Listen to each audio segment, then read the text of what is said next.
Pattinson and Charlie Hunnam, they opened up to ABC's Chris Connolly about their new movie, The Lost City of Z. I call it set!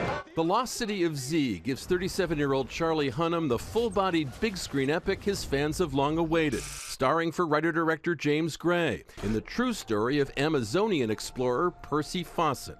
I felt as though it was going to require more from me than I'd ever had to give.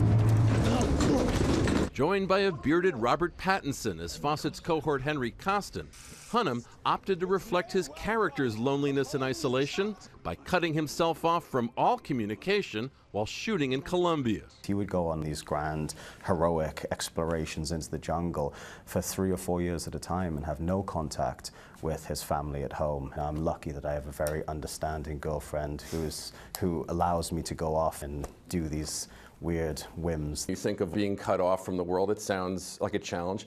It also sounds like living the dream. Incredible. It's incredible. There is that aspect of it.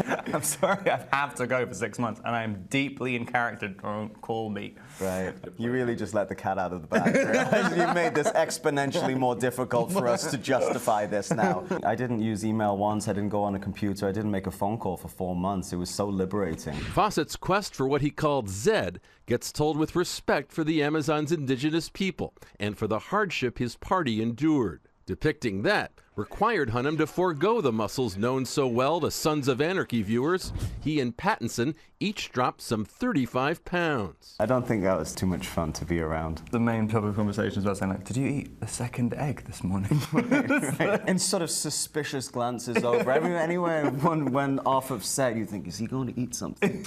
Both actors drawn in by the adventure while steering clear of trouble. I totally got that obsession that Fawcett had, that let's just go a little further and a little further, and what's over the next hill. And there were moments when me and Charlie were just kind of hacking through jungle with machetes, and it's virgin jungle, which it's in the middle of the jungle, and all the Colombians there were like, what are you doing? Stay on the path. You're going to get bitten by something. For Good Morning America, Chris Connolly, ABC News, Los Angeles. The Lost City of Z hit theaters on Friday.